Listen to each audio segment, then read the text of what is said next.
ആ ചന്ദ്ര വാ ഇരിക്ക്. പോയ കാര്യം എന്തായി? പറയാം. ആൻസി, ചന്ദ്രൻ വന്നിട്ടുണ്ടേ.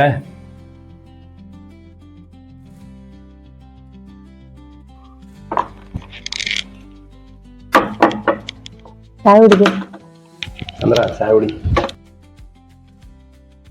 ജോർജ് ചേട്ടാ, അവർക്ക് ഈ വിദേശത്ത് ജോലി ചെയ്യുന്നവരെയും സർക്കാർ ജോലിക്കാരൊക്കെയാണ് താല്പര്യം. നാട്ടിലിങ്ങനെ കൃഷിപ്പണിയായിട്ട് നടക്കുന്നവരെയും വലിയ താല്പര്യം. ചന്ദ്ര, ഇവരും അങ്ങനെയാ പറയുന്നേ.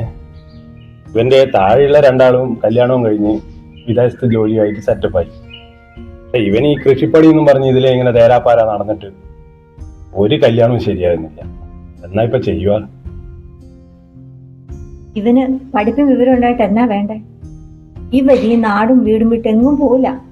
പിന്നെ ഇവൻ ആരാ പെണ്ണു കൊടുക്കുക?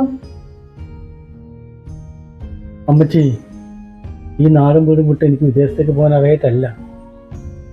എനിക്ക് നിങ്ങളുടെ രണ്ടാളുടെ കൂടെ ജീവിക്കാനാണ് ഇഷ്ടം. അത് നിങ്ങളെങ്കിലും മനസ്സിലാക്കുമെന്നാണ് ഞാൻ കരുതി. ഇനി ഇതിന്റെ പേരിൽ കല്യാണം നടന്നില്ലെങ്കിൽ സാരമില്ല.